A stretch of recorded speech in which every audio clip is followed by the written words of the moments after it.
Alhamdulillahilladzi hadana lihada wa ma kunna linahtadiya laula an hadana Allah. Asyhadu an la ilaha illallah wa asyhadu anna Muhammadan abduhu wa rasuluh sallallahu alaihi wasallam. Assalamualaikum warahmatullahi taala wabarakatuh. Waalaikumsalam. Alhamdulillah, pagpapatuloy natin ang buhay ng ikalawang kalifa na si Umar bin Khattab radhiyallahu anhu.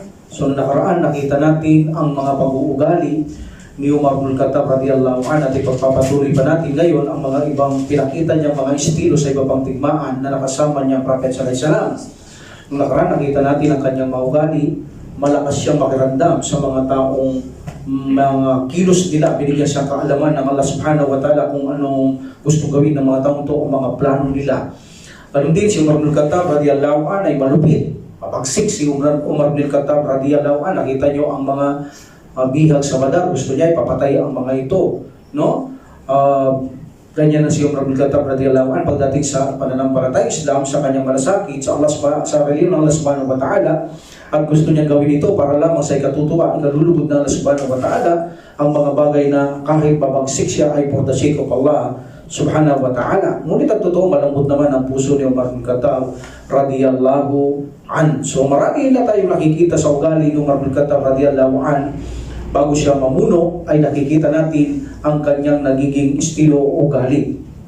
Ang papatuloy natin ang patungkol sa Treaty of Hudaybiyah. Nagkaroon sila dito ng kasunduhan na kung saan ang kasunduhan dito, malaya ang bawat isa na magkita sila, walang away, walang patayan. Ilang taon din ang usapan na ito. Meron silang peace treaty sa Hudaybiyah.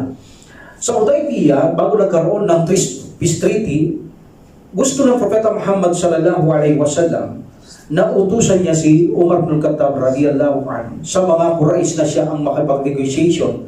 Ngunit, agay ng sabi natin, malakas ang pakiramdam ni Umar bin Khattab radhiyallahu anhu sa mga galaw ng tao. Maaliwalas ang kanyang mga nakikita sa mga ganitong sitwasyon, sa mga galaw ng mga kaaway o sino pa mang tao, especially kung nakikita niya. Kaya sabi niya sa Propeta Muhammad sallallahu alaihi wasallam, o sugo ng Allah, sabi niya sallallahu alaihi wasallam, kung ako ang uutusan mo, maaaring patayin lang nila ako. Meaning hindi natatakot mamatay si Umar bin Khattab radhiyallahu anhu. Ngunit hindi niya ikalulugod kung siya mabibigo sa gusto ng Prophet Muhammad sallallahu alaihi wasallam, dahil gusto niya ang Prophet sallallahu alaihi wasallam, mahal niya. Kung ano ikalulugod ng Prophet sallallahu alaihi wasallam, mas gusto niya yun sa kanyang sarili. Kaya nakita niya karaan, yung uncle niya, si Al-Abbas, mag-embrace siya. Mas ikalulugod niya yun kaysa mag-embrace ang kanyang mismong tatay. Dahil gusto ng Prophet sallallahu alaihi wasallam mag-embrace siya.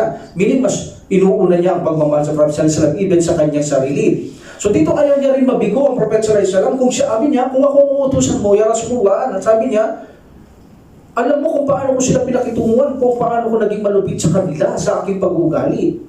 Sabi niya, malaki ang possibility na mapatay lamang nila ako at wala nang magtatanggol sa aking mga katribo na bani ati. Wala na. Dahil ako'y naging malupit na rin sa mga tao dyan, naging kaaway ko na sila, wala nang magtatanggol sa akin. So sabi niya, kung gusto mo ya Rasulullah, mayroon ako sa iyo na sasabihin sa iyo na ito ay higit na makakabuti o mainam, insyaAllah, padala mo si Uthman ibn Affan radhiyallahu anhu. So gaya ng sabi natin, malakas ang idea niya ni Umar bin Khattab radhiyallahu anhu. So kaya imagine, isinadjust niya kay Prophet sallallahu alaihi wasallam si Uthman radhiyallahu anhu. Siya ang isinadjust niya. Malakas siyang tumimpla pagdating sa sitwasyon at galaw at salita ng mga likas na nilikha ng Allah subhanahu wa ta'ala. Basta nakikita yung salita, galaw, malakas ang kanyang pakiramdam. Alhamdulillah, binigyan siya ng kaalaman ng Allah subhanahu wa ta'ala sa bagay na ito. La hawla wa la quwwata illa billah. Alhamdulillah, malinaw at malawak ang pag-iisip ni Umar bin Khattab sa mga ganitong estilo. So like for example, nung nakaraan, nakita niya si Umayr ibn Wahhab. Diba? Sabi niya, ito ang kalaban ng Allah, ito ang aso na kalaban ng Allah. Sinakal niya, dinala niya kay Prophet sallallahu alaihi wasallam. Anong plano niya? Sabi niya, hindi gagawang mabuti ito, masamang plano niya. Plano niya patayin ng Prophet sallallahu alaihi wasallam. Kita mo? Kita mong idea niya, malakas siyang tumimpla sa mga tao, sa salita at sa aksyon. Pag nakikita niya, malakas siyang tumimpla. binigyan sa kalaman ng Allah subhanahu wa ta'ala. This is not unseen, nakikita niya ito eh. Pero totoo, sinabi niya, napapatay dito ng Prophet sallallahu alaihi wasallam, yan lamang, ginabayan siya ng Allah subhanahu wa ta'ala. Ganun din, makikita natin, si Abu Jahal at kapatid niya, si Al-Harith, no? Nung kunin nila ang kanilang kapatid na si Ayas, sabi ni Umar bin Khattab, hindi ako naniniwalang ang nanay mo nakabilad, ang nanay mo hindi magsusuklay, sabi niya, masama plano ng mga kapatid mo, sabi niya, huwag ka nang tumuloy. Sabi ng isa, may kayamanan na pa ako sa makaparahuli ko, may kayamanan din ako, hati na lang tayo, huwag ka tutuloy, sabi niya. Kasi malakas ang timpla niya, hindi maganda yung gagawin ng kanyang mga kapatid. Yan si Umar bin Khattab radiyallahu anhu, dagdag na naman niya sa ating pagkakaalam sa kanyang mga estilo, sa kanyang pag-uugali, may kalakasan siya tumimpla sa sitwasyon, sa mga galaw at salita ng mga likas na mga tao na lilikha ng Allah subhanahu wa ta'ala. So, tinanggap ito ng Prophet Muhammad sallallahu alaihi wasallam na si Uthman ibn Affan radiyallahu an ang siyang padala sa Makkah upang kausapin niya si Abu Sufyan. Actually, Abu Sufyan naging presidente radiyallahu an, leader ngayon dito ng Quraysh, no? So, sabihin mo, sabi ng Prophet sallallahu alaihi wasallam, pumunta kami rito para hindi makipaggera, kundi kami ay magsagawa ng umrah at alalahanin ang kabanalan ng lupang ito, meaning ang Makkah. So nagkaroon ng kasunduan. At bago napirmaan ang kasunduan, marami ang tumutol sa mga kamusliman sa kasunduhang ito. Especially, alam natin, ang number one na tumutol sa kasunduhang ito ay si Umar bin Khattab radiyallahu an. Kasama niya dito ang pinuno ng mga Al-Aws sa Madina at ang pinuno ng Al-Khazraj also in Madina na tumututol sa kasunduang ito. Bakit?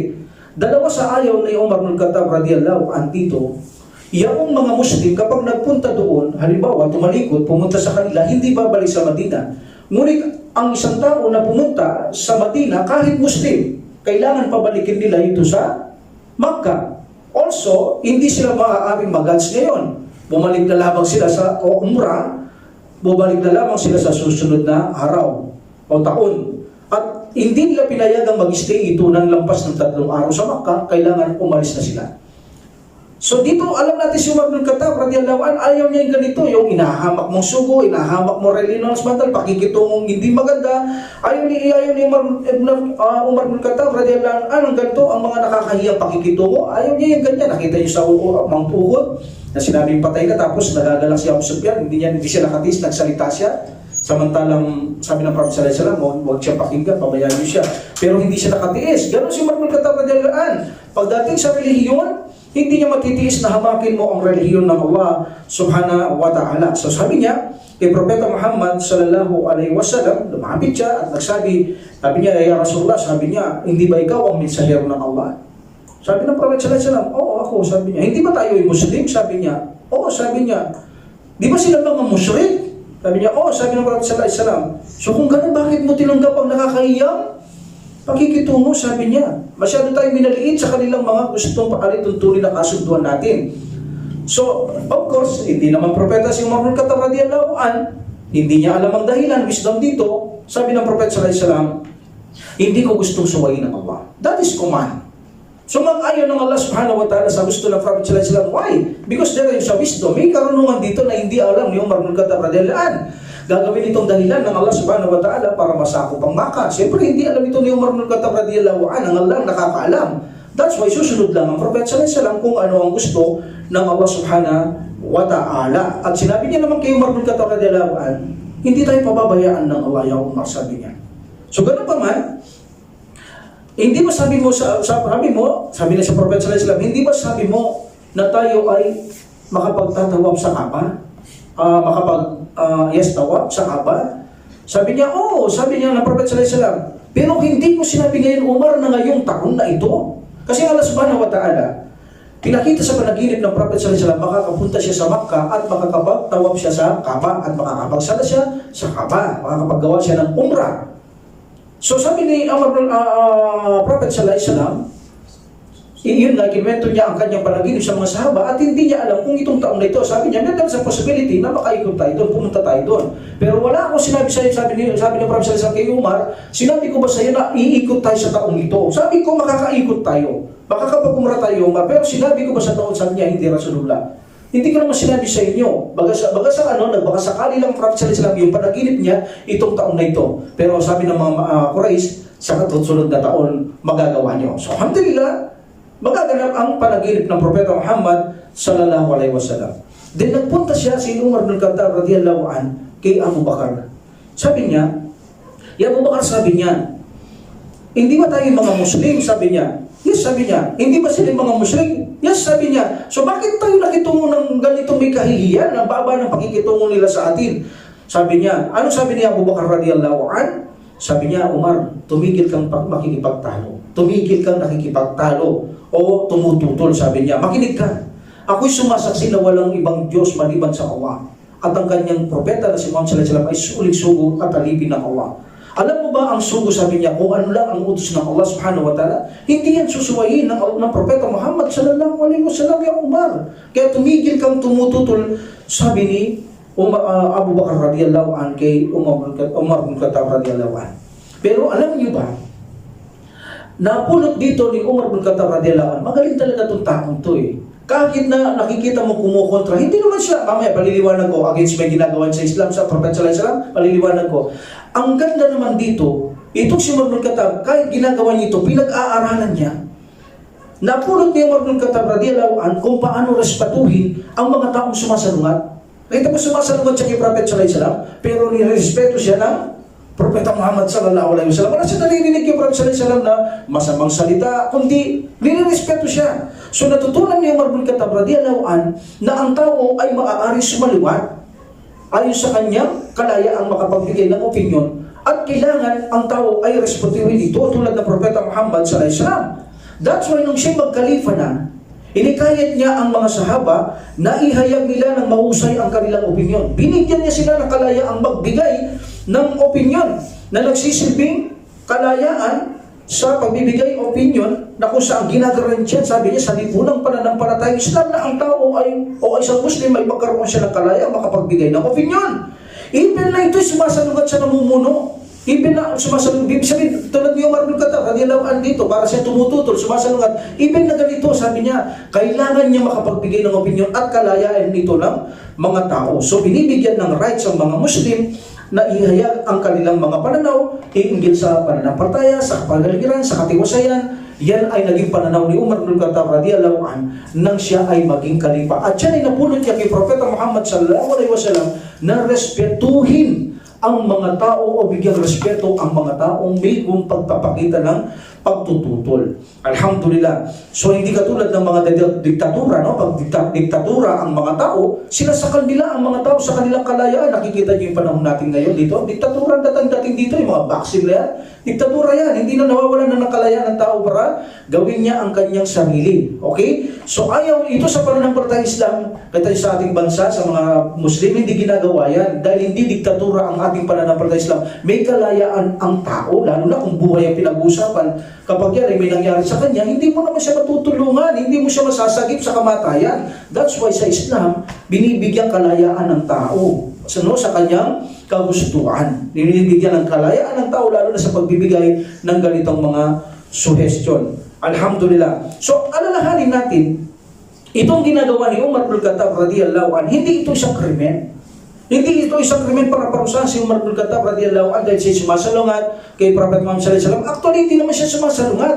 Naghahanap siya ng kasagutan kung bakit nangyayari yun. Hindi niya sinasalungat ang Prophet Muhammad sallallahu alaihi wasallam. Humahanap lang siya ng kasagutan kung bakit nangyari yun. At gusto kasi ni Umar bin Khattab radiyallahu anhu, sabik siya na ang mga kufar o musyrik ang sila ang ilagay sa kahihiyan. Yun kasi ang gusto niya talaga ni Umar bin Khattab radiyallahu anhu. In tourism kung bakit siya tumututol kay Prophet sallallahu alaihi wasallam, umahanap siya ng kasagutan sa sugo ng Allah na kung saan sinagot ng sugo ng Allah, hindi ako susubay sa gusto ng Allah. May plano ang Allah, Umar, hindi pa ngayon malalaman mo rin.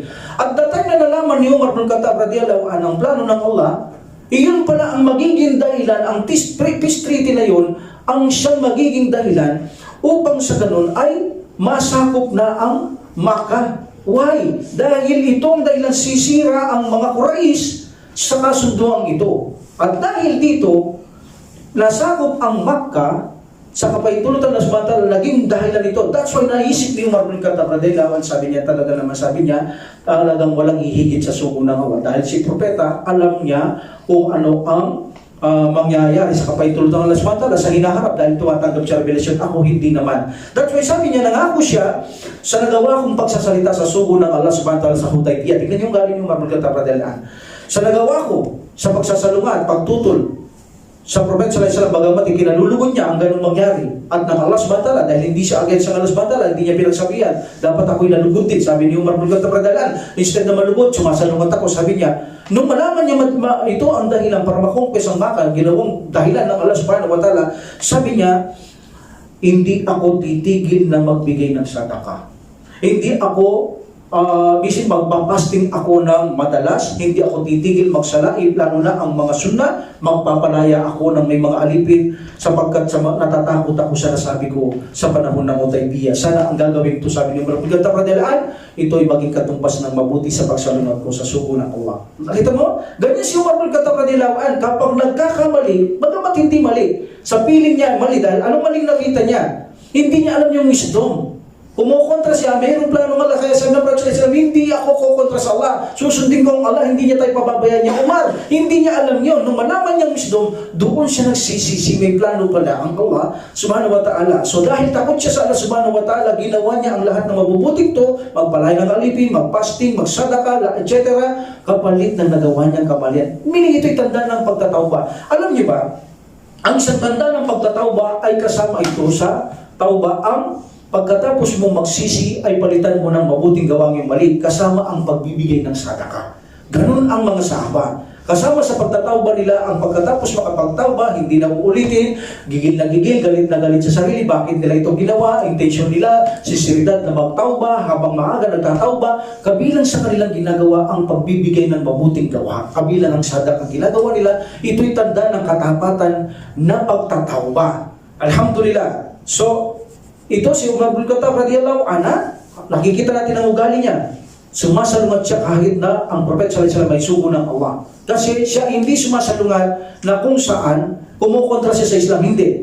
Umahanap siya ng makasagutan. Alam mo si Umar, gutom sa kaalaman niya, lahat gusto niya, nalalaman niya, at ayaw niyang Muslim. Kati ang kanyang mga kapatid sa pananampalataya hinahamak ng mga kaaway ng Allah, especially ang pananampalataya ng Allah subhanahu wa ta'ala. Alhamdulillah.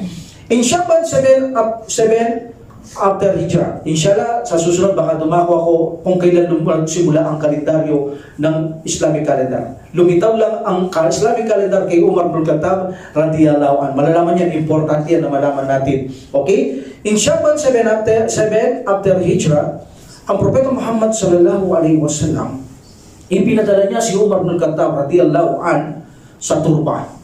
Ang kanyang kasamaan, only 30. Only 30, ha? Allahu Akbar, tingnan mo ang technique niya. Magaling to eh. Si Umar bin Khattab radhiyallahu anhu, la hawla quwwata illa billah. 30 lang ang pinasama niya kay Prophet sallallahu alaihi wasallam. Okay? Itong papasukan niya, Hawazin. Malakas. Bagas makapangyari ang lugar ito, ang papasukin niya. 30 lang sila. Isa dito ang Banu Hilal na magbibigay ng guide sa kanila papunta sa lugar na yan. So pinadala siya ng Propeta Muhammad sallallahu alaihi wasallam. Ang ginawang diskarte ni Umar bin Khattab radhiyallahu anhu, dahil alam niya mapersa yun, 30 lang sila, hindi siya naglalakbay ng umaga. Nagpapahinga sila. Naglalakbay sila gabi. Umaga, hindi. Gabi, maglalakbay. So ganoon ang ginawa niya. Night, sa day, sila ay naka-hiding. Sa gabi, sila ay nagtatravel. So nang malaman ito ng mga Awazi, bago dumating si Umar bin Khattab radhiyallahu anhu, buong akala nila, dahil hindi nakikita kasi kung makikita nila, ilan sila? 30, pagkakawalan lang sila. So dahil hindi nakikita, natunugan nila ang mga Muslim sa salakay sa Hawazin. Anong ginawa ng mga Hawazin? Tumakas sila. Allahu Akbar. Tumakas sila, iniwan nila ang kanilang lugar. Ito magiging samsam ng mga Muslim. Iniwan ang kanilang mga lugar. Hindi nila iniisip na konti yan, dahil Muslim yan. Nakakatakot ng mga Muslim nung sila ay makapal na. Kinatatakutan na, especially ang Makkah na nanubig na yan. Kilalang kilala na yan ang mga Muslim. So hindi nila iniisip na konti lang sila Umar bin Khattab radhiyallahu anhu. So that's why tumakas ang mga Hawazin, ang tribo ng Hawazin, bagamat mo sa malakas ito, tumakas sila, hindi nila nakikita Muslim, gabi sila naglalakbay. So pinasok ito ni Umar bin Khattab radhiyallahu anhu, wala man siya nadatnan na tao. So nakita mo, yan ang story ng Umar bin Khattab radiyallahu anhu. Bakit niya ginawa yun? Dahil kung hindi gagawin niya sa umaga ang bagay na yun, so ano mangyayari? Makikita sila na makakonti nila, walang persa. So hindi sila kakatakutan. That's why naglakbay sila sa gabi at naramdaman nila mga Muslim parating, natakot sila. Tinapunan sila ng takot ng Allah subhanahu wa ta'ala. At makikita mo ang katapatan ni Umar bin Khattab radiyallahu anhu sa utos ng mga namumuno. Sabi ng kanyang isang nagagay, kung gusto mo, punta natin ng isang tribo. Ano sabi ni Umar bin Khattab radiyallahu anhu? Hindi yan pinag-utos sa akin ng sugo. Ang inutos lamang sa akin ng Allah subhanahu ng sugo ng Allah subhanahu wa ta'ala, doon lang ako concerned. Sabi niya, hindi ako concerned yan. Kung ano lang yung pinag-utos, doon lang ako susunod. That's why, nagbalik na sila. So dito mapapansin natin, sa Bethel na ito, o sa pagsalakay nito, wala man naganap na Bethel, dito sa Hawazin, pagsalakay ni Umar bin Khattab radiyallahu anhu, ipinakita ng sugo ng Allah subhanahu wa ta'ala, qualified siyang mamuno. Qualified siyang mamuno si Umar bin Khattab radiyallahu anhu. 30, powerful na lugar, 30 lang. Pero nakita mo yung diskarte niya, tumakbo sila dahil sa diskarte yung Umar bin Khattab radiyallahu anhu. So ipinakita ng Prophet sallallahu alaihi wasallam si Umar bin Khattab radiyallahu anhu sa pagpanaw niya, isa siya karapat-dapat mamuno, even na sa digmaan, even na sa umma, karapat-dapat mamuno si Umar bin Khattab radiyallahu anhu. Alhamdulillah. Si Umar, naglakbay ng gabi at araw, ito ang diskarte niya. Alhamdulillah, pag umabot ka nga naman ng gabi, walang bantay, madilim, so hindi alam ng kaaway, so hindi alam ang bilang, so tumakas sila dahil natakot sila sa mga Muslim. At ang pangatlong makikita natin dito, ang pagiging masunod ni Umar bin Khattab radiyallahu anhu sa pamumuno, kung ano lang ang utos, ay yun lang ang sinusunod. Matandaan ninyo, hindi lahat ng namumuno ay sinusunod. Dahil mismo si Umar bin Khattab radiyallahu anhu, at tayo siguro, lahat tayo. Ibig na Allah subhanahu wa ta'ala. Wala sa sino mang lilikha ng Allah subhanahu wa ta'ala ang maaari sumunod. Kung ito'y sumasalangat sa gusto ng Allah subhanahu wa ta'ala. Ibig na Prophet sallallahu alaihi wasallam, kung sasalunod siya sa gusto ng Allah subhanahu wa ta'ala sa kanyang panahon, hindi siya pwedeng sundin. Mismo siya magsabi, walang magsunod sa pagsuway sa Allah subhanahu wa ta'ala. Meaning, ang pagsunod lamang ay doon lamang sa mga alituntuning itinadhana ng Allah subhanahu wa ta'ala sa mga namumuno. Okay? Napunta tayo sa conquest of Makkah. Okay? Itong dahilan, alam natin, Hudaybiyah, sumira sa kasunduan ang mga Quraysh. Ano bang nangyari doon? Ang nangyari kasi doon, alam natin, nagkaroon sila ng peace treaty. Okay? Nagkaroon sila ng peace treaty. Ito kasing may allies sila, allies ng Quraysh. Meron ding allies ang mga kaanib, meaning kaanib ang mga Muslim. So ang nangyari dito, dahil may alitan ang dalawang tribo na yan, umiral na naman ang kanilang kaignorantihan. Instead na peace treaty, walang away, walang patayan, pinatay nila ang mga Muslim. Sinalakay nila ito ng gabi. At dito, ang masakit pa rito, kasama nila ang ilang mga tao sa Quraysh at binigyan pang kagamitan ng mga Quraysh. That's why sila ay nagsumamo kay Propeta Muhammad sallallahu alaihi wasallam na humihingi sila ng katarungan. That's why dito nag-prefer ang Prophet sallallahu alaihi wasallam na salakayin ang Makkah. Iyan ang wisdom na hindi alam ni Umar bin Khattab radiyallahu anhu. Ito na ang panahon para ibigay na ng Allah subhanahu wa ta'ala ang Makkah kay Propeta Muhammad sallallahu alaihi wasallam. Allahu Akbar. So, iyon ang nangyari. Pinagpapatay nilang patraidor ang mga Muslim, humingi ng katarungan kay Prophet sallallahu alaihi wasallam, at dito ay ang Prophet sallallahu alaihi wasallam na nag-utos siya na maghanda at lulusubin nila ang Makkah. Alam nyo, kapag pumutol na kasi ang mga kasunduan, kapag pumutol na ang kasunduan, pwedeng pawalan na ng visa ito. So meaning sila ang pumutol sa kasunduan, pinagpapatay nila ang Muslim, so maaari na ito ng Prophet sallallahu alaihi wasallam na gawin na putulin ang kasundo ito. Ito mag-aralan na natin nakaraan ito. Okay?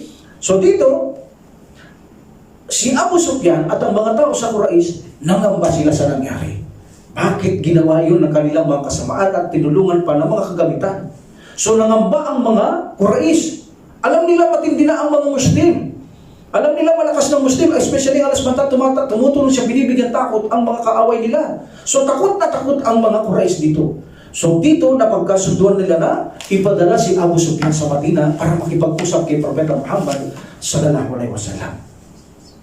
So pupunta siya roon, makikipag-usap, ituloy ang peace treaty, ngunit dadagdagan pa niya. Hindi lang tutuloy, dadagdagan pa ng taon para lalong tumagal. That's why nagpunta doon si Abu Sufyan radiyallahu an, hindi pa Muslim dito, sa Madina. Unang pinuntaan niya, ang Prophet sallallahu alaihi wasallam, hindi niya natagpuan. Ang nakita niya ay si Habiba. Sino si Habiba? Si Habiba Ramla binti Abu Sufyan. Anak ito ni Abu Sufyan radiyallahu an. Ito'y namatay 79 years old ito. Namatay sa Madina, ipinanganak ito sa Makkah. Of course, doon si Abu Sufyan sa Makkah. So si Habiba Ramla binti Abu Sufyan, anak ito ni Abu Sufyan, asawa ito ng Propeta Muhammad sallallahu alaihi wasallam. Okay, paano? Itong si Habiba radiyallahu anha, maaga itong nag-embrace sa pananampalataya Islam. Actually, mayroon itong asawa, si Ubaydullah ibn Jas. Itong si Ubaydullah ibn Jas, kapos ito sa kaalaman at mahilig siya sa makamundong bagay. That's why nang sila ay mag-travel, mag-hijra sa Abyssinia, pinayagan sila ng Prophet Muhammad sallallahu alaihi wasallam, nag-convert siya Christian. Meaning Muslim siya, nag-convert siya Christian dahil mas gusto niya ang dunya. At akala niya, masasandal siya sa hari, sa Negus King, di niya lang naging Muslim din yun. So, nag-Christian siya. Mas feeling niya na mag-Christian siya at maging maluwag ang kanyang buhay. Ngunit itong si Habiba, hindi niya napilit ang kanyang asawa. Hindi niya napilit ito. Matapat ito sa kanyang pananampalataya, hindi siya Christian. Pinabayaan niya ang lalaki, so naputol ang kanilang kasal, nawala na ng saysay ang kanilang kasal. At ang pinakamasakit dito kay Ubaydullah, pinahintulutan ng samantalang namatay siya ng Christian. Anong dahilan? Bakit siya nag-Christian? Number 1, wala siyang knowledge. Number 2, silaw siya sa daigdig. Kaya nga ayaw yan ng Prophet sallallahu alaihi wasallam. Ang walang knowledge ng Muslim, hindi yan gusto ng Prophet sallallahu alaihi wasallam. Dahil kung buhay lang ang Prophet sallallahu alaihi wasallam, mismo siya kakalaggarin niya mga Muslim na mag-aral. Dahil hindi uubra ang Muslim na walang alam sa kanyang pananampalataya. At hindi rin gusto ng Prophet sallallahu alaihi wasallam ang kinang o lintian ng mundong ito o kinang ng mundong ito na masilaw ka. So kung wala kang kaalaman, masisilaw ka dito. Yun ang nangyari sa taong ito, si Ubaydullah ibn Jas. So nag-embrace nag-convert siya Christian and then namatay siya sa pagka-Kristiyano. Dito naalaman ng Propeta Muhammad sallallahu alaihi wasallam ang buhay na kawawang buhay ni Habiba. So dito nang malaman ng Propeta Muhammad sallallahu alaihi wasallam, nagpadala siya ng sulat sa Negus King. Iningi niya ang kamay ni Habiba para pakasalan niya ito. Of course, itong si Negus King, Muslim na ito. Nakatago na ang pagka-Muslim sa kanya. Siya na ay Muslim, alam na yan ng Propeta Muhammad sallallahu alaihi wasallam because Jibril alaihi salam. Anong patunay na siya Muslim? Walang nakakaalam na nag-Muslim to sa kanila. Pero ito'y namatay na Muslim. Anong patunay? Anong dalil? Nang mamatay ito si Negus King, inutusan ni Jibril alaihi salam na magsagawa sila ng salatul janazah sa Madina para kay Negus King. That is the dalil na nag-Muslim niya, nakatago. Linago niya ang kanyang pagka-Muslim. That's why, nung ikasal itong si Habiba, ay naganap ito sa Abyssinia at tumayo na si Negus King. Siya ang nagdaos ng kasal doon. Siya ang nagdaos ng kasal ang Negus King. Alhamdulillah. At actually, nagbigay pa ito ng 400 dinars. Bilang mahar ng Prophet sallallahu alaihi wasallam, siya nagbigay. Nagbigay pa siya ng regalo. Nagsagawa pa siya ng parang kapistahan na okasyon para sa mga Muslim. Muslim lang. Alhamdulillah. At pagkatapos pinadala niya itong si Habiba kay Propeta Muhammad sallallahu alaihi wasallam. At ang edad ng Prophet sallallahu alaihi wasallam dito, 57 ang Prophet Muhammad sallallahu alaihi wasallam, 36 to 37 si Habiba radiyallahu anha. Alhamdulillah. So, ito ay asawa din ng Propeta Muhammad sallallahu alaihi wasallam. Naawa Prophet sallallahu alaihi wasallam, gusto niya asawain ito para gabayan itong taong ito. No, yun ang pag-aasawa nila, hindi naman laman Hindi laman. Nakita niyo yung pangalawang asawa niya? Sino ang pangalawang asawa niya? Yung matabang sinasabi ko si Sauda, di ba? Ito to si matanda na yun Pero bakit niya inasawa yun? Kasi nung nakita na matay si Khadija radiyallahu anha, nakita ng mga Muslim na ang Prophet sallallahu alaihi wasallam hindi na umahalis ng bahay. Siya naghuhugas, siya naglalaba, mga bata pa yung natitira, sila Fatima. So napagkasundo ng mag-asawa, sabi niya, Rasulullah, paano mo ipanalaga ng pag-Islam kung nasa bahay ka na lamang? Bakit hindi mo asawain si ganito? Nang sa ganito mag-alaga siya sa pamilya mo at pagkatapos makapagdawa ka. Sabi niya, tama ka. O inasawa niya yung portasiko po ma. Hindi para sa laman. Itong asawa niya ito, hindi ba binigay niya lang kay Aisha kanyang gabi? Kapag sa kanyang gabi, dahil matanda na siya, ibinigay niya na lang kay Aisha, bata si Aisha. Ibig sabihin, kung gusto mo sumiping ni Prophet sallallahu alaihi wasallam sa kanya, ibinigay na lang kay Aisha dahil wala na itong pagnanasa masyado, matanda na siya. So ganun mag-asawa ang Propeta Muhammad sallallahu alaihi wasallam. Hindi siya, sabi ng mga hindi mananampalataya, babae ang Prophet sallallahu alaihi wasallam. No! Ipinagang pinaitulot siya ng samantala na mag-asawa till finally, bago mamatay, in-stop na ng samantala para lang isip ang mga kamuslimang mga babae. Hindi dahil sa lamang pagnanasa ang kailangan ng Prophet sallallahu alaihi wasallam. Subhanallah, ito ay para lamang ang mga babae ay akayin lamang sa kaligtasan sa kanila sa mundong ito at sa kabilang buhay. Alhamdulillah. So, nang ang Prophet sallallahu alaihi wasallam ay makumpleto na ang preparation sa Makkah, meron na namang nangyari. Sikat na sikat ang nangyari kay Hatib ibn Abi Balta'a radhiyallahu an. Ito si Hatib ibn Abi Balta'a radhiyallahu an. Nagpadala siya ng sulat sa isang babae doon sa Makkah.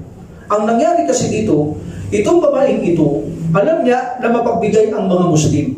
Ganun talagang totoo, di ba? Sa panahon natin, ang mga Muslim mapagbigay. Sa mga hindi mananampalataya, mahirap yan. Sa mga Muslim, talagang mapagbigay sila kapag may kailangan. Lalo na kung talagang ito, portasiko pala, talagang tutulungan kagad ng mga Muslim. Alam ng babae ito, ganito ang mga Muslim. That's why kahit galing pa siya sa Makkah, instead doon siya humingi, pumunta siya ng Madina para humingi ng tulong sa mga Muslim sa Makkah, sa Madina. And then tinulungan ito ng Prophet sallallahu alaihi wasallam at mga tao doon. At ito si Hatib, nagbigay din siya, medyo malaki. Ngunit mayroon siyang pinagawa.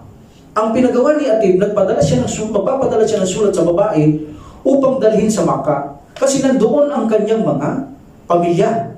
Okay, nangyari ito bago umalis sila Prophet sallallahu alaihi wasallam, nakaprepare sila.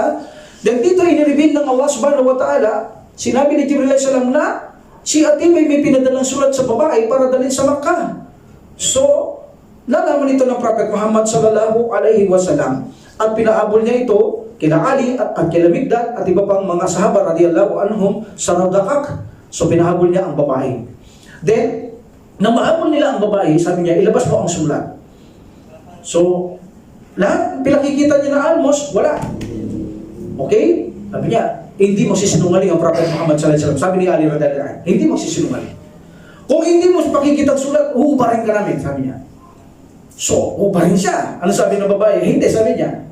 Nandito pala sa buhok niya na nakatiritas, nakatago doon, ibinigay niya. So, dala ito nila Ali radhiyallahu anhu sa Prophet sallallahu alaihi wasallam at binasa niya, sabi niya, ano ito Hatib? Sabi niya. Ano sabi ni Umar bin Khattab radhiyallahu anhu? O, sugo ng Allah, ayahan mo akong putulin ko leeg ng ipokratong yan. Ganun si Umar. Pag niloloko mo ang Islam, kahit kapatid ka niya sa Islam, talagang yayari ka ni Umar bin Khattab radhiyallahu anhu. Nakapokus na kay Umar bin Khattab radhiyallahu anhu. So sabi ng Prophet sallallahu alaihi wasallam sa kanya, wag Umar. Sabi niya, wag. Marahil sabi niya, ang lahat na nakipagdigmaan sa Badar, ay maaaring anumang kanilang gawin na kasalanan, ay patatawarin ng Allah. Maaari sabihin na gawin niyo lahat ng gusto niyo, patatawarin kayo. Kung saan maliban yung paglabas sa pananampalatayang Islam. Hindi naman paglabas ang espiya sa pananampalatayang Islam. Hindi paglabas ito. Yung paglabas ng Prophet, hindi naman pinatatawag ng Allah. Meaning mga major sin. This is a major sin. Sabi niya, wag Umar. Maaari ang Allah subhanahu lahat na nakipagdigmaan sa Badar ay patawarin ng Allah. Allahu Akbar. Napakalaking gantimpala ito sa mga nakipagdigmaan sa Badar. So, alhamdulillah, in this case, malalaman natin dito ang mga sumusunod na mga aral. Unang-una, ang kaparusaan sa pag-espiya ay kamatayan. Dito kamatayan ang kanyang parusa. Pero dahil nga, yun nga sabi ng Prophet sallallahu alaihi wasallam, wag Umar. Hindi ka tinigilan si Umar na hindi pwede, bawal hindi. Hindi lang pinaitulad ng Prophet sallallahu alaihi wasallam dahil nakipagdigmaan siya sa Badar. But actually, spying o pagkakalalo sa Islam, kamatayan ang kanyang hatol. Okay? At dito, makikita natin ang kareliyoso ni Umar bin Khattab pagdating sa relihiyon ng Allah subhanahu wa ta'ala. Kung saan ipinakikita niya na papatayin niya kahit Muslim. Kapag ang relihiyon ng Allah subhanahu wa ta'ala ay niloloko o ay pinagkakalulo sa mga kalaban ng Allah subhanahu wa ta'ala. Remember, this is a major sin. Pero hindi ito paglabas sa Islam because ang ayat na bumagsak dito, chapter 60 verse 1. Kaya bumagsak ang ayat chapter 60 verse 1 because of Hatib. Ya ayyuhalladhina amanu la tattakidu aduwi wa aduwakum awliya. Sabi ng subhanahu o mananampalataya. So tinawag niya pa rin mananampalataya si Hatib. Huwag niyong gawing kaibigan ang mga aking kaaway at kaaway ninyo. Diba? O kaaway ninyo. Tulkuna ilayhim bil mawaddati wa qad kafaru bima ja'akum minal haqqi yukhrijuna rasula wa iyyakum an tu'minu billah. So sabi niya, kayo nagpapakita ng pagkagiliw sa kanila, gayong hindi sila nananampalataya sa iyo kung anong dumating sa inyo na katotohanan at tinaboy niya sugo, tinaboy niya kayo. Dahil ang dahilan, nananampalataya kayo sa Allah. So hindi paglabas ito, pero kamatayan ng hatol dito, pagkakalulo o espiya. Ngunit ito ay major sin. Ngunit hindi pinahintulot ng Prophet sallallahu alaihi wasallam because siya ay nakipagdigmaan sa Badar. Alhamdulillah. Nang marinig ni Umar bin Khattab, dahil sabi ko, masunurin naman muna to. Sabi niya, wag Umar. Agad siyang nagtimpi. Calm down. Agad siya naging mahinahon dahil utos ito ng Prophet Muhammad sallallahu alaihi wasallam. Sa loob lang ito ng segundo, pagkasabi ng Prophet sallallahu alaihi wasallam, alhamdulillah. So natanggal agad ito ang galit niya, tinanggal niya kay Hatib. Why? Dahil kinalugod ng Prophet sallallahu alaihi wasallam nalugod siya okay lang So malugod din ang Allah subhanahu wa ta'ala. Hindi pinahintulot na patay siya. So nalugod na rin si Umar bin Khattab. Kung anong gusto ng Prophet sallallahu alaihi wasallam ng Allah, ganun si Umar bin Khattab radiyallahu an. So pinagpamahalin niya ang pagkakamali ni Hatib. At actually pinakitaan pa niya itong kabutihan at kinalimutan niya ang galit niya kay Hatib dahil siya nakipagdigmaan sa Badar. Alhamdulillah. So nang ang Propeta Muhammad sallallahu alaihi wasallam makapagkampo na sila, malapit na sa Madina, I think ang lugar na ito ay Mar Adad-Darah. Okay, Gaddaran. Si Abu Sufyan, nalaman niya nandoon ng mga Muslim kasi sa isang account, nakita nila may apoy sa isang lugar na yan. So nang makita na may apoy dahil gabi, nagtanong-tanong sila, naglakad-lakad si Abu Sufyan, may kasama siya dalawa, natagpuan niya, nabalitaan niya, nandoon ang mga Muslim, nasasalakay na sa kanila sa Makkah na unang umuwi si Abu Sufyan radiyallahu anhu. So dito, nang malaman niya ito, nakiusap siya sa uncle ni Propeta Muhammad sallallahu alaihi wasallam. Sino ang uncle niyang naging siya? Abbas. Okay, Abbas radiyallahu anhu. So sabi niya, kung maaari bigyan siya ng protection ng Prophet Muhammad sallallahu alaihi wasallam. Okay, so nakiusap itong si Al-Abbas, uncle ng Prophet sallallahu alaihi wasallam, sabi niya, usog mo ng Allah. Maaari mo bang bigyan protection si Abu Sufyan? Sabi niya, sige, bigyan ko siyang protection. Then binalikan ito ni Al-Abbas radiyallahu anhu, sabi niya, ano pang hinihintay mo Abu Sufyan? Sabi niya, nandito ang sugo, kapag hindi ka pa sumunod sa akin at tadat na niya kayo dyan, pagpapapatay nila kayo. Kaya sumama ka na sa akin, ano pang hinihintay mo? Sabi niya, sumakay ka na dito sa likod ng sinasakyan ko, sabi ni Al-Abbas radiyallahu an. So napagsakay ni Abu Sufyan, dalawa sila. Okay? Bawat madahanan nila, yung mola ng Prophet sallallahu alaihi wasallam, ang sakay nila, bawat madahanan nila, dahil gabi, sino yan? Sabi nila, ya Al-Abbas, sino yan? Yan ang mola ng Prophet sallallahu alaihi wasallam, chewing niya yan. Sino kasama mo sa likod? So hindi kumikibo. Pero natatakot si Abu Sufyan dahil dinadaan nila mga group by group ng mga Muslim. Pagdating nila kay Umar bin Khattab radiyallahu anhu, sabi niya, sino kasama mo? Sabi niya. So lumapit si Umar bin Khattab radiyallahu anhu, nakita niya si Abu Sufyan. Ano sabi niya? Alhamdulillah.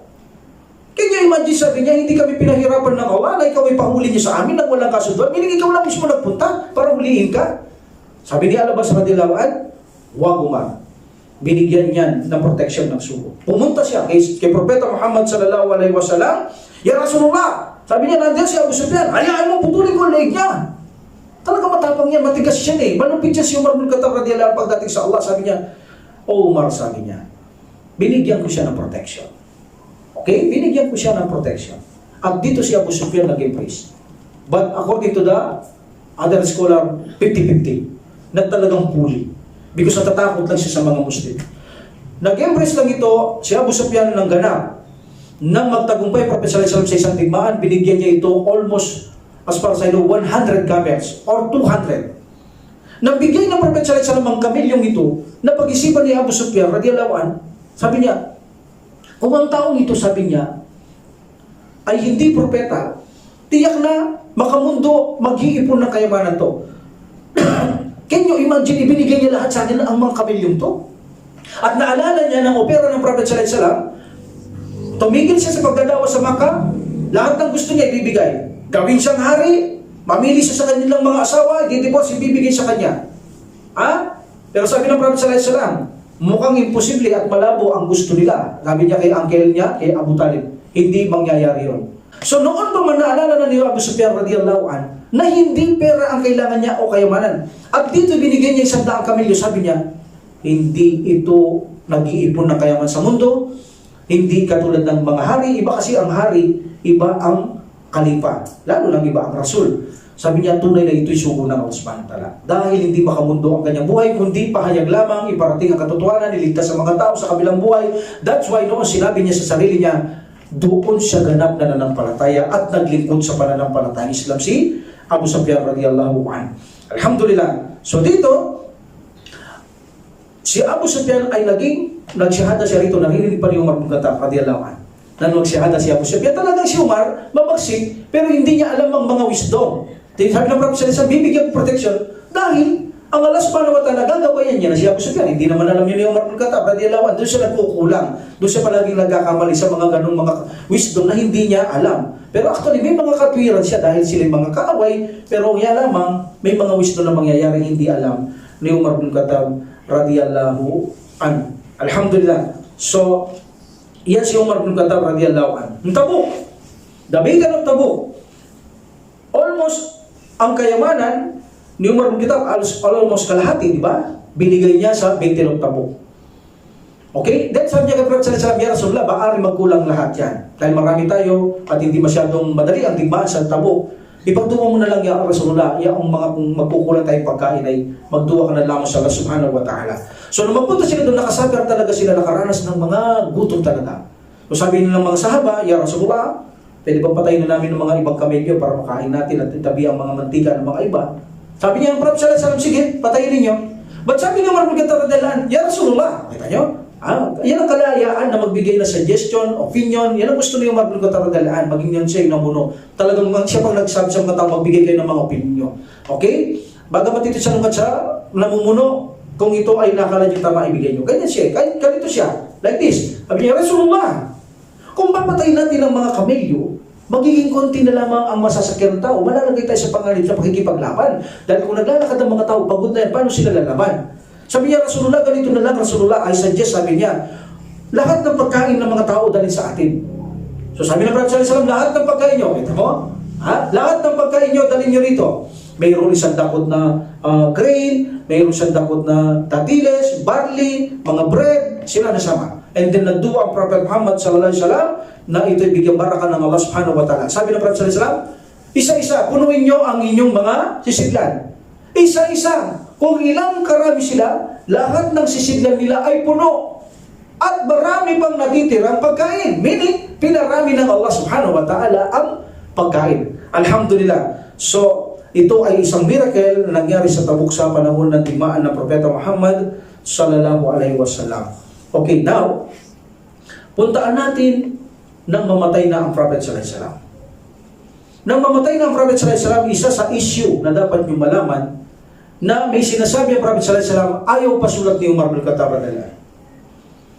So dito, pwede paninira kay Umar bin Khattab radhiyallahu anhu. Kailangan alam nyo, dahil ang magkaaway sa Islam o sumisira sa mga sahabat, ito ang isang banat nila kay Umar bin Khattab radhiyallahu anhu. Sabi nila, nagsasalita ang Prophet sallallahu alaihi wasallam, ipinasusulat niya sa kanyang tagapagsulat. Biro mo sabihin ni Umar bin Khattab, huwag niyo isulat. Anong karapatan ni Umar na hindi pasulat ang sinasabi ng Prophet sallallahu alaihi wasallam? Yan ay tanda ng pagsuway sa sugo. Yan ay tanda na kung saan ang revelasyon ay magkukulang. No, hindi ganun ang layunin ni Umar bin Khattab radhiyallahu anhu. Gaya ng sabi natin, si Umar bin Khattab radhiyallahu anhu, gusto niyang panatiliin ang pananampalatayang Islam nang walang kamalian bilang pagmamalasakit sa mga susunod na henerasyon. Kung bakit lang nasabi ni Umar bin Khattab radhiyallahu anhu na wag na isulat, nakikita niya kasi ang Prophet sallallahu alaihi wasallam na wala na sa sarili. Meaning, agony of death siya. Kung sasalita siya na hindi na alam ng Prophet sallallahu alaihi wasallam, baka may sulat, ito ay taliwas sa relihiyong Islam at ito lang ang makakasira sa perpektong pananampalatayang Islam. So meaning, yun ang kanyang concern. Kaya na sinabi ng Prophet sallallahu alaihi wasallam, isulat nyo. Meaning, nakita niyo ang Khattab radhiyallahu anhu, matino pa ang Prophet sallallahu alaihi wasallam. Tumigil siya. Nang matansya niyang matino pa ang Prophet sallallahu alaihi wasallam. Gusto niya nang makita kung matino pa ang Prophet sallallahu alaihi wasallam. Kapag sinabi niya huwag isulat, pipigilan siya ng Prophet sallallahu alaihi wasallam. Nang pinigilan siya ng Prophet sallallahu alaihi wasallam at isulat ito, meaning, matino pa ang Prophet sallallahu alaihi wasallam. At nanahimik siya. Yun ang gusto makita kasagutan ni Umar bin Khattab radhiyallahu anhu kung alam pa ng Prophet sallallahu alaihi wasallam ang kanyang sinasabi. Ganun lang yun. Hindi niya pinipigil na sumulat to. Gusto niya lang makita kung okay pa ang Prophet Muhammad sallallahu alaihi wasallam. Then, alam natin, itong si Umar bin Khattab ay in-appoint ito ni Abu Bakar radhiyallahu anhu. Hindi ko na kailangan ulitin ang pagka-appoint. Last or final lesson natin kay Abu Bakar radhiyallahu anhu kung paano siya namuno. Okay? So, no need to repeat na ito. At kung paano siya kasama ni sa panahon ni Abu Bakar radhiyallahu anhu, nahilasalay natin nakaraan, punta na tayo sa kanyang pagkakalipa ngayon. Nang si Umar bin Khattab radhiyallahu anhu, siya na ang kalipa. Okay? Siya na ang kalipa. Nagbigay na siya ng kanyang testamento o salita na mapanghawakan ng mga tao. Okay? Ang iba sabi nila, si Umar bin Khattab radhiyallahu anhu, nang siya na ang nakaupong kalifa, umakyat siya sa mimbar ng Propeta Muhammad sallallahu alaihi wasallam. That is mimbar, may agdanan niya sa kanila. Okay? Sabi niya, pag-akyat niya ng mimbar, Ya Allah, ako po ay matigas, malupit. Gawin niyo akong malambot at mainakon. Alam niya yan eh. Hindi pwedeng malupit siya ng umuno o matigas. Kung matigas, pero pwede. Mamaya pakikita ko kung saan gagamitin ng tigas. Pero hindi si Umar, basta-basta na lang palaging matigas. Ay sabi niya, Ya Allah, naintindihan ko parang gano'n. Ya Allah, sabi niya, matigas po ako, malupit ako, gawin mo ako mahinahon, malambot, Ya Allah. Sabi niya, Ya Allah, mahina po ako, palakasin mo ko. Ya Allah, maramot po ako. Ibigay siya ang bulse. Ya Allah, maramot po ako, gawin mo akong mapagbigay. Sabi ni Umar bin Khattab radhiyallahu anhu. Alhamdulillah. Then sinabi niya, O alipin ng Allah, ako ay ipinagkaloob bilang kalipa ng Allah subhanahu sa inyo, sa kanyang kagustuhan bilang pagsubok ako sa inyo. Meaning pagsubok ako kung susunod kayo, susuway kayo.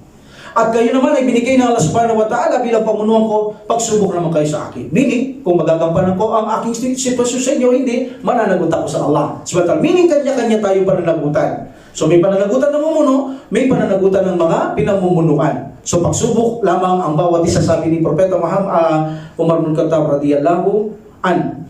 Alhamdulillah. Then sinabi niya, kapag kaya kong gawin ang isang bagay, kita niyo ito kapag kaya kong gawin ang isang bagay, hindi ko pagagawa ito kanino man sa inyo. Nakita niyo nung may nagkumakain sa disyerto, umiiyak yung bata. Di ba? Wala silang makain, nagpapakulo ng tubig.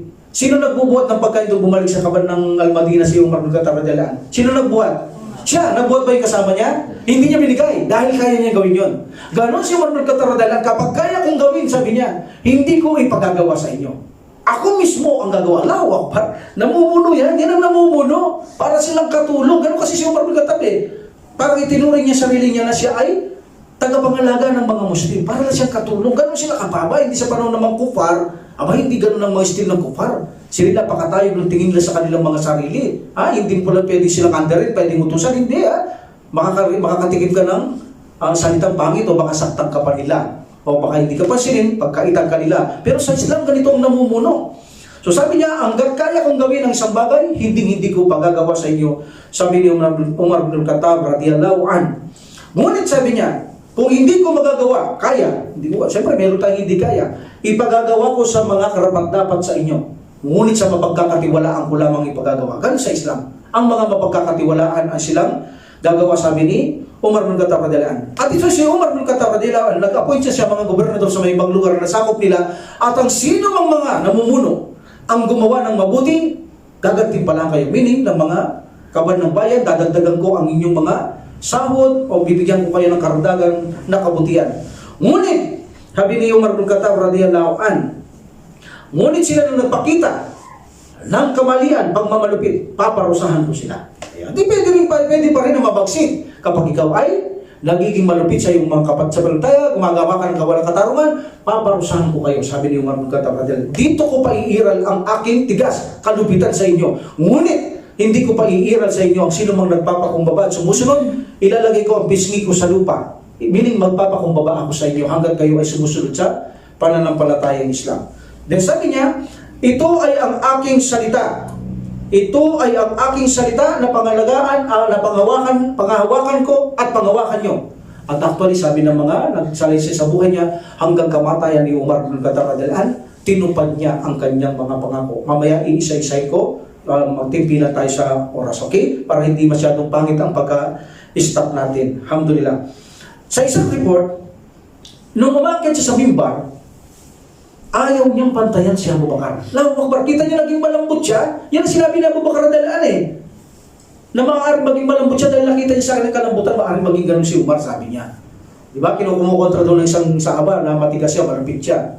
Okay. And then, gusto niya sanang pantayan yung inakyatan ni Abu Bakar na baitang, ngunit na pag-isipan niyang hindi niya, itinuring niya mas sa kanya si Abu Bakar. So, hindi siya umakyat ng isang step. Meaning, o ilang step, mababa siya kay Abu Bakar. Then siya nagsalita, o mga tao, sabi niya, Alhamdulillah, Rabbil Alamin. Then, sinalawat niya ang Prophet Muhammad SAW. Sabi niya, basahin niyo ang Quran. Master nito ng Quran, bago mamatay ang Prophet SAW, kabisado na niya. Basahin ninyo ang Quran. Meaning, dapat intindihan mo. Kasi kung hindi mo naintindihan ang Quran, anong mangyayari sa sasabihin ko? Para kayo ay makilala para dito.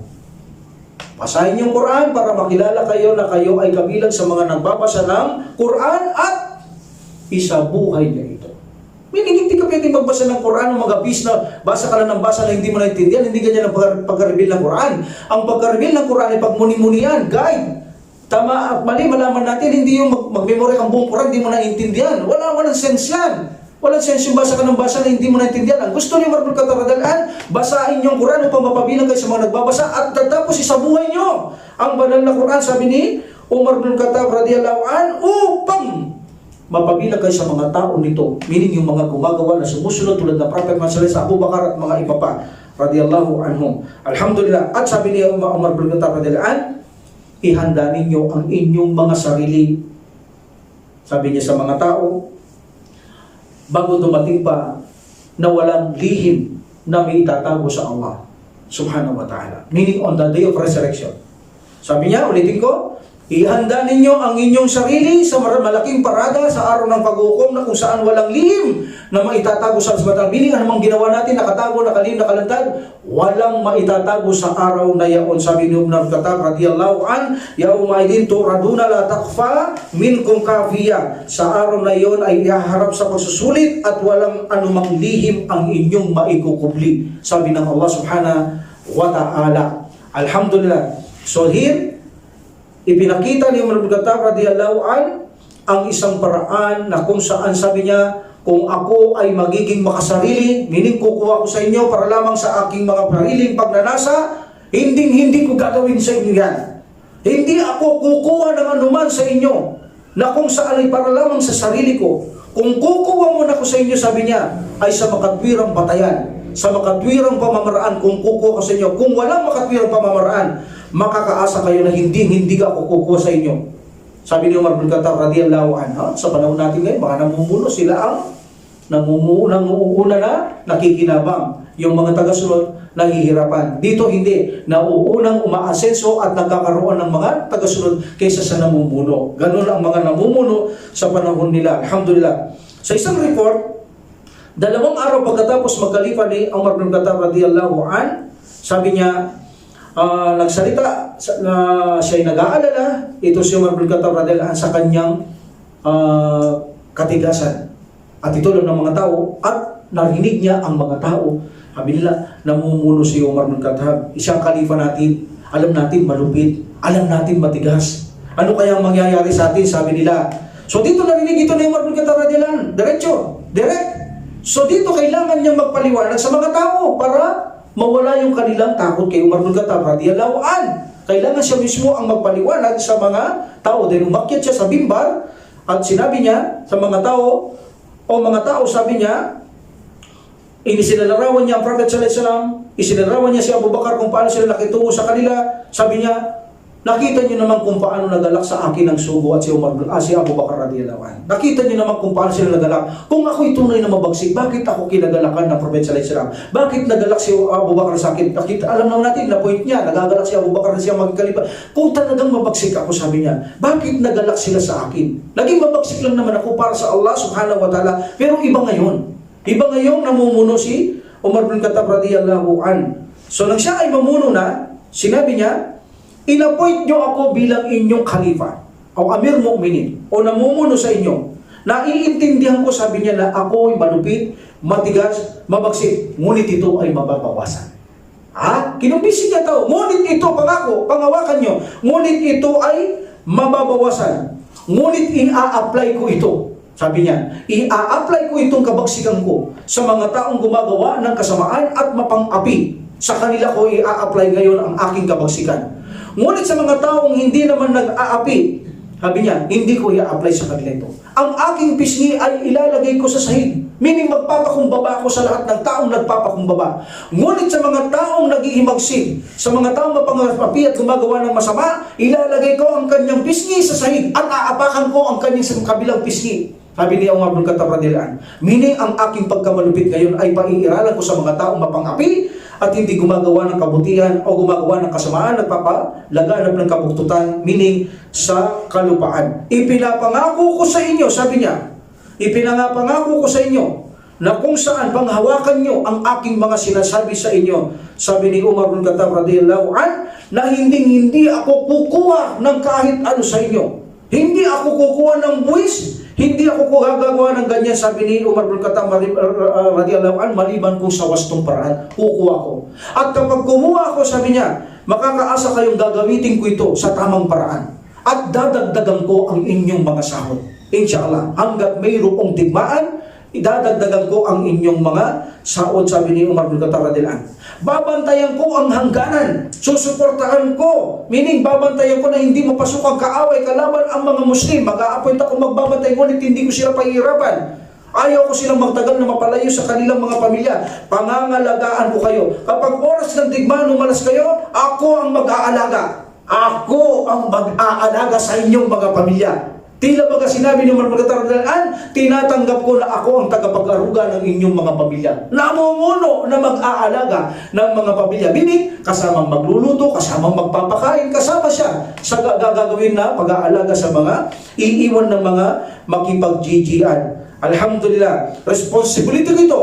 Tandaan ninyo, magiging pananagutan ko sa inyo sa Allah na hindi ko kayo pangalagaan. Kapag umalis kayo, pangako ko, pangangalagaan ko lahat ng pamilya nyo, at ipanangako pananagutan ko ito kapag pinabayaan ko sila. Allahu Akbar. Allahu Akbar. Kaya nakita nyo yung nasa, wala pa ako rito, yung sa disyerto, umiiyak yung mga anak niya, no? Naglalakad no, si Umar bin Khattab radhiyallahu anhu, may kasama siya sa haba. Narinig niya may umiiyak at may nakita siyang ilaw. So sabi niya, ba't may tao dito? Sabi niya, hindi ko alam ang mga taong to. Sabi niya, ba't may tao rito? Ba't hindi nyo sinasabi sa may tao dito? Muslim ba yan? Hindi ko alam. Amir Mu'minin. Punta natin. Pagpunta to ni Umar bin Khattab radhiyallahu anhu, nakita niya umiiyak ang mga bata, anak ng babae. Babae lang, walang asawa. Sabi niya, bakit sila umiiyak? Nagugutom sila, sabi niya. Nagugutom sila. Ano ba yung niluluto mo?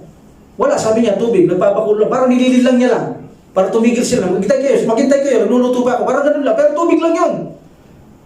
Sabi niya, sabi ng babae, wallahi, sabi niya, parang bang itinutuwa niya o nasusumahin mo siya sa Allah. Sabi niya, ang Amir Mu'minin, pinabayaan kami. Pinabayaan niya kami sa gitna ng sa disyertong ito. Kami mga Muslim, ako'y sumusumbat, sumasaksi ang Allah. Magsusumamo ako sa Allah, idadayin ko ang pinuno niya, sabi niya, na pinabayaan niya kami. Hindi niya alam, kausap niya ang Amir Mu'minin. That's why, pagtalikod ni Umar, umiyak siya. Dahil hindi niya naibigay ang karapatan ng taong ito. Dahil sabi niya, pangangalagaan niya, pero hindi niya alam eh. So, ang ginawa ni Umar bin Khattab, ang balik siya sa Madina, sa kaban ng Madina, siya ang kumuha doon para makakain. Siya ang nabuhat. Kaya niya eh. Sabi niya naman, hindi niya pagagawa kapag kaya niya. Lalo na dito, gusto niya parusahan ang sarili niya sa nagawa niya, pagkukulang. Pero tuloy hindi niya alam. Pero paparusahan niya sarili niya. Pagdating niya doon, buhat-buhat niya, nilakad niya sa gitna ng disyerto. Pagdating niya doon, siyang nagluto, siyang nagsandok, siyang nagpakain. Allahu Akbar. Ano sinabi ng babae? Napakabait mong tao, sabi niya. Sana ganyan si Amir Mu'minin. Sabi niya, ang totoo niya, ako ang Amir Mu'minin. Umiyak ang babae. Actually, ako ang Amir Mu'minin, sabi niya. Totoo niya, sabi niya. Umiyak ang babae, napakabait mo pala, sabi niya. Actually, hindi ko kasi kayo alam, sabi niya, kung bakit kayo naririto. Wala akong alam, sabi niya. But now, until now, alam ko, sabi niya, hindi kayo mawawalan ng pagkain. Sabi niya sa babae. Tuwa-tuwa ang babae. So, napatawad niya, si Amir Mu'minin, hindi na siya nagagalit. Meaning, wala nang atraso si Umar bin Khattab radhiyallahu anhu sa kanya. So, ganun ito si Umar bin Khattab radhiyallahu anhu, naging malambot siya. Nawala ang kanyang katigasan nang siya ay namumuno niya dahil alam niya, hindi pwedeng matigas. Malambot ang Prophet sallallahu alaihi wasallam, malambot siya Abu Bakar. Iniisip niya kung siya matigas, hindi pwede. Kailangan din siyang maging malambot. That's why sabi niya, ia-apply ko lang ang katigasan kong ito sa mga mapang-api, sa mga gumagawa ng mga kabuktutan sa kalupaan, sa kanila ko ia-apply ang mga katapangan ko, ang kabagsikan ko, ang kalupitan ko, sabi niya ni Umar bin Khattab radhiyallahu anhu. Alhamdulillah. At ito ay hanggang sa mamatay siya, sinunod niya lahat ang kanyang ipinangako. Sinunod niya. Number 1, itinuring ng kalipang ito, radhiyallahu anhu, si Umar bin Khattab radhiyallahu anhu, bilang pagsubok lang siya. Itinuring niya lang ang sarili niya bilang pagsubok lang siya sa tao.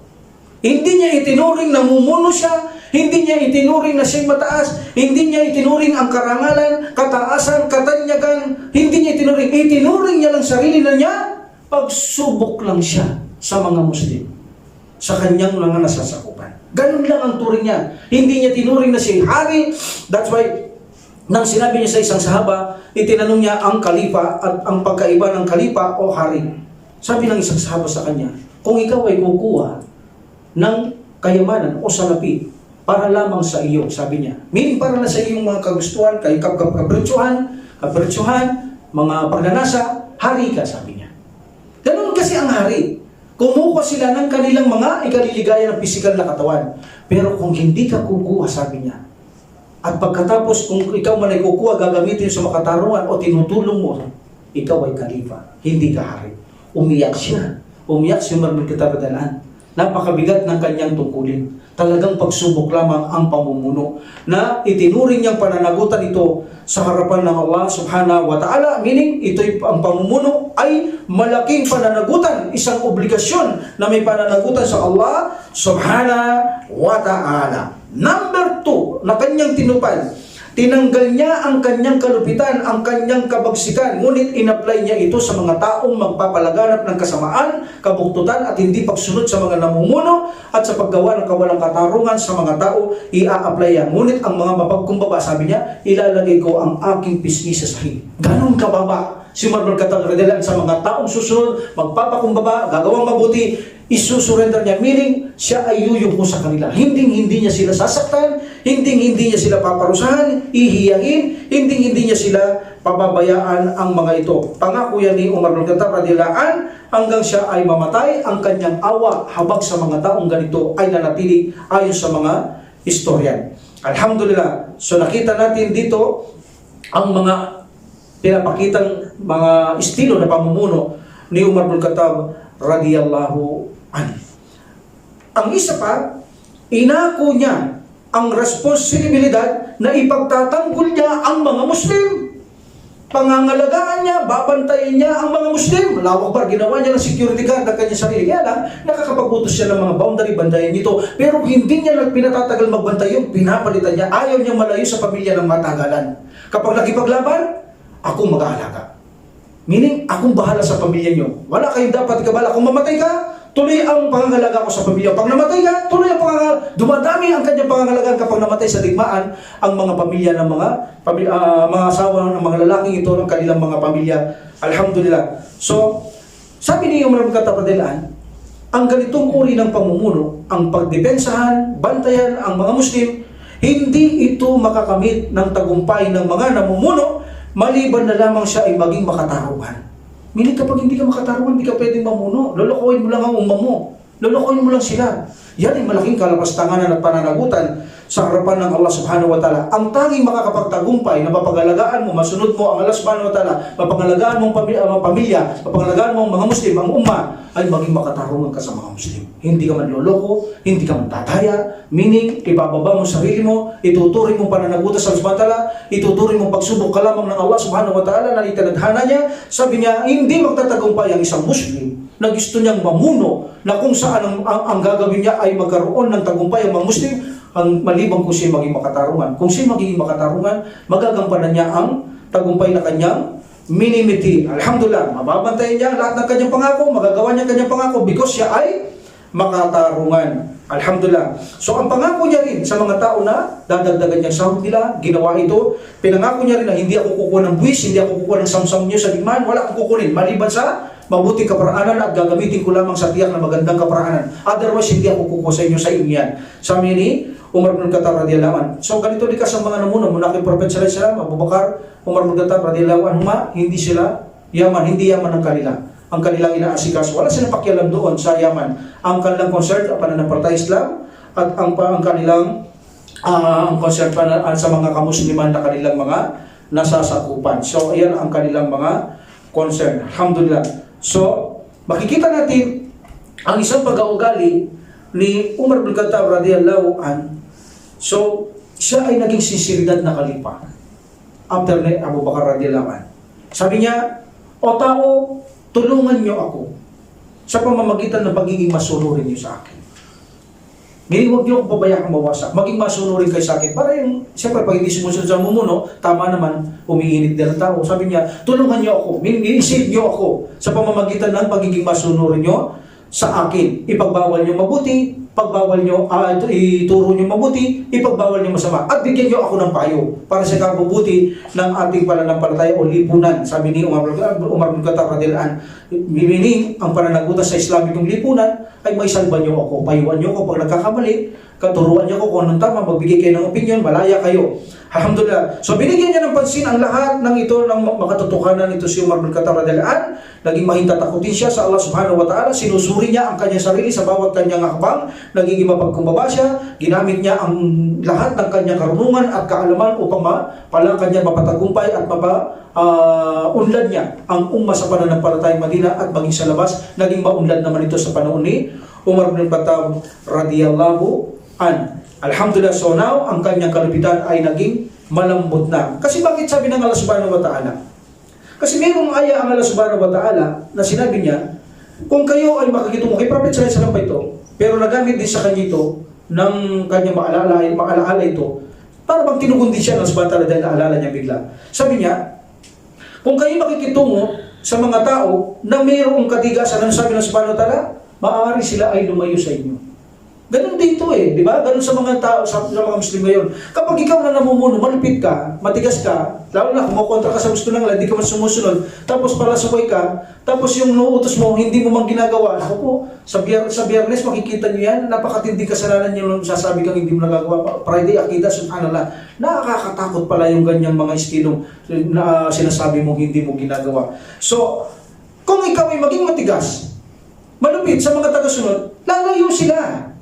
That's why pinagpayuan siya ng kalaswatan ng Prophet sallallahu alaihi wasallam. Huwag mo sila pagmatigasan, maging malambot ka dahil lalay sila. Ganyan kapag may namumuno, matigas ka, malupit ka, tapos wala ka sa sunnah, wala ka sa Quran, walang re-respeto sa iyo. Lalayo ang mga tao, magkakaroon ng discrimination at pagkakawatak-watak. That's why ang dapat namumuno, malambot siya, maalam siya, mapagkumbaba siya, at matapang din siya para sa landas ng Allah subhanahu wa ta'ala. Alhamdulillah. So, ang isa pa rito na isa pang problema. Okay? So natupad ni Umar bin Khattab radhiyallahu anhu ang kanyang mga pinangakong ito hanggang sa mamatay siya. Majority yan, mga historian. Tinupad niya yan. Wala siyang binali sa kanyang mga sinabi. At nalaman niya rin pagkaiba ng hari at pagkaiba ng kalipa. Okay? So ang kalipa, kumukolek siya ng ayon sa kaparaanan, gumugusto siya sa ayon sa magandang o tamang kaparaanan. Ang hari hindi. Kumukuha sila ng kung saan, kung kanilang gusto nila, gagawin nila, kukunin nila. Yan ang hari, sabi nila. So, kalipa lang siya, hindi siya hari. Okay, kaya hindi niya gagawin yung mga ginagawa ng mga hari. Now, patungkol sa kasal. Last talk. Si Umar bin Khattab radhiyallahu anhu ayaw niyang pakasal sa mga Muslim ang mga ahlul kitab. Importante ito. Importante ito. Nakita niyo nagsala kanina dito, si brother. Hindi siya agree na ang mga ahlul kitab ay asaway ng Muslim. Marami sa panahon natin ngayon. Bakit ayaw ni Umar bin Khattab radhiyallahu anhu na maging asawa ng Muslim ang ahlul kitab bagamat allowed naman sa Quran? Ano kaya ang dahilan?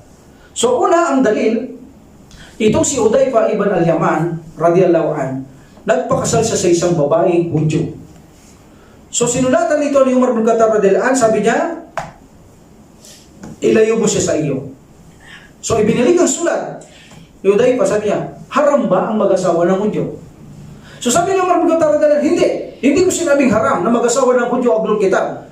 Ang gusto ko lamang iparating sa iyo, ayaw ko kayo makapag-asawa na kung saan mga bastos na mga babae. Ayaw ko kayo makapag-asawa ng mga malalaswa at masasamang babae dahil hindi naman Muslim. Yan ang ayaw ko. Pangalawa, sabi niya, kung ang gagawin ninyo, ang ahlul kitab asawa nyo, nangangamba ako na ang mga babaeng Muslim ay maging matatandang walang asawa. Pero hindi kita binabawalan. Mayroon lang siyang wisdom dito si Umar bin Khattab radiyallahu anhu. But actually, kung titignan mo kay Umar bin Khattab radiyallahu anhu, magaling ang kanyang karunungan dito. Okay? Now, bagamat pinapahintulot ang ahlul kitab na asawain, but at mayroon itong hangganan, dalisay, malinis, wal musanato minal ladina utul kitaba minal min kabalikum. Okay? So, meaning, pinapahintulot lamang ang mabuhay ahlul kitab yung mga dalisay. Okay? Yung mga dalisay, una pa sa inyo sa pag-uutos, sabi ng Allah subhanahu wa ta'ala, dalisay. Okay? Malinis. Meaning, hindi nangangalo niya, hindi ko kontra sa Islam, hindi siya magiging bastos sa'yo, susunod siya sa Islam, susunod siya sa Sunna, kahit hindi siya Muslim. Pero pag kinukontra niya yun, hindi po pwede yun. Okay? So, sino naman hindi ko kontra doon? Hindi naman nila gusto ng mga kufar, ng mga pananampalatayang Islam. Kaya si Umar bin Khattab, never. Kung sabi niya, ako lang masusunod, ipagbabawal ko, gagawin kong haram ang pag-aasawa ng mga ahlul kitab. Pero dahil hindi akong dapat masunod ng Allah subhanahu wa ta'ala, masusunod, pinapahintulutan niya. Ngunit kung akong tatanungin niyo, hindi ko aasawahin ang mga ahlul kitab. Okay, ito ngayon ang mga reason ni Umar bin Khattab radiyallahu anhu. Una, ayon kay Abu Zuhra, sinabi niya, mas preferable na paasawain ninyo ang mga Muslim na babae kaysa sa mga ahlul kitab.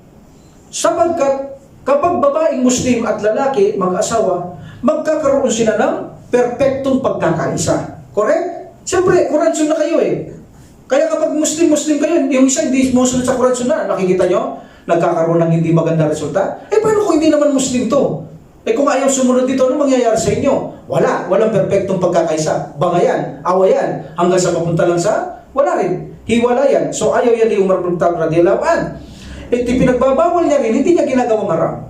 Ayaw niya rin asawain ang pina-aspay na asawa ang mga ahlul kitab, maliban sana, sabi ni Umar bin Khattab radhiyallahu anhu, kung aasawahin nyo na magmumuslim siya. O kaya naman, mas maganda kung asawahin mo siya at madamay ang kanyang lipunan o tribo na magmuslim sila. Yun, sabi niya, malaki ang pakinabang nun. Asawahin niyo sila. Pero kung hindi ganun ang mangyayari, sabi niya, at magiging bastos lang o hindi susunod sa Islam o mga babae Muslim na babae hindi makapag-asawa, mas mainam na asawahin niyo ang mga babaeng Muslim, bagamat hindi pinagbabawal ang asawain ang mga ahlul kitab.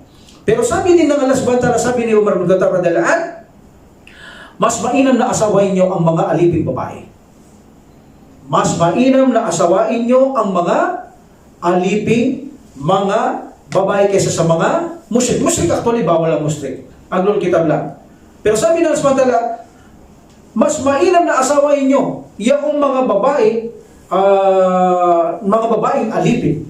Alipin sa alipin, malayang alipin sa hindi alipin. Okay? So, mas mainam na asawain niyo ang mga alipin na mga babaeng mananampalataya kaysa sa mga babae na hindi sila Muslim. Even na, sabi niya ng Allah subhanahu wa ta'ala, ang mga babaeng ito ay nakikita nyo na higit silang kahanga-hanga, nagagalak kayo sa mga musyrik na ito, musyrik na ito, kahanga-hanga sila, mayaman sila, may pinag-aralan sila, mas mainam pa rin ang aliping babae na Muslim kaysa sa mga yan. Tingnan nyo, sabi ni Umar bin Khattab, tingnan nyo, sabi ng Allah, maganda na, mayaman pa, may pinag-aralan pa, pero itong aliping Muslim na babae, higit sabi ng Allah subhanahu wa ta'ala na dapat nyo asawain kaysa mag-asawa kayo ng mga ganyan, ng mga hindi Muslim. Bakit? Dahil ang gusto ng Allah subhanahu wa ta'ala niya ay maparaiso tayo. Patawarin tayo ng Allah. Baka kung mag-asawa kayo ng ganyan, ay mapariwara ang buhay ninyo. Alhamdulillah. So, itong si Umar bin Khattab radhiyallahu anhu, ang dahilan niya kasi, dalawa pa lang sapat na eh. Number one na dahilan na ayaw niya, ay yung ang mga Muslim na babae, sila ay tumandang dalaga. Diba? Dapat makapag-asawa sila. Kung kukunin niyo ang kitab, ang dami yung kitab sa lugar natin, paano yung mga Muslim na babae walang asawa? So, ang tatandang dalaga, kawawa sila. Of course, tayo may kalakas na pangangailangan. Pangalawa, ang mga Hudyo, sabi niya, Kristiyano, o hindi mananampalataya, walang magandang asal yan. Anong alam yan? Walang gabay yan. So, kapag ikaw ay inawakan ng mga yan, mapapariwara ka, nagpahawak ka sa kanila. Yan ang ayaw ni Umar bin Khattab dalaan. Number 2, itong mga walang magandang asal na ito, gagawa sila ng walang maganda sa mga anak ninyo. Diba? Correct. Ituturo niya ang yung TikTok. Tuturo niya yun. Ang Muslim din niya tuturo niya, pero siya tuturo niya yung TikTok na sa mga anak mo. Okay, nagtatrabaho ka. Ano mangyayari ngayon sa'yo kapag alis mo? Ituturo niya yung mga masasama. So ayaw yung radiyallahu anhu yan. Lalo na sa panahon nila, pakakasal ng Hudyo Kristiyano. Bakit nakita natin sa mga sabah, nag-asawa sila marami. Pero alam nila, pinipili nila yung mabubuti, na makakabuti, at susunod sa Islam. Hindi yung mga hindi susunod. So hindi binabawalan ni Umar. Pero ang kinabawal niya, kapag sila ay rude, masasama, bastos, at hindi sumusunod sa Islam, ayaw niya ni Umar bin Khattab. Bakit? Dadalhin mo dito sa umma ko? Dadalhin mo sa umma ito? Ano tuturo ng babae yan dito sa umma ko? Like, for example, Madina. Ano tuturo ng babae yan? Tuturo siya sa magkabastusan sa mga bata? Magtuturo sa kasinungalingan, pandarat, panuloko? Alisin yan! Kung gusto mo, malis kayo dito. Sumama ka sa kanya. Ayaw niya ni Umar bin Khattab dahil yan ang makakapinsala sa umma. Nakita niyo Saudi? Arabian Peninsula, bawal pumasok ang kafir. Anong ginawa nila? Pinapasok. Anong nangyari sa kanila ngayon?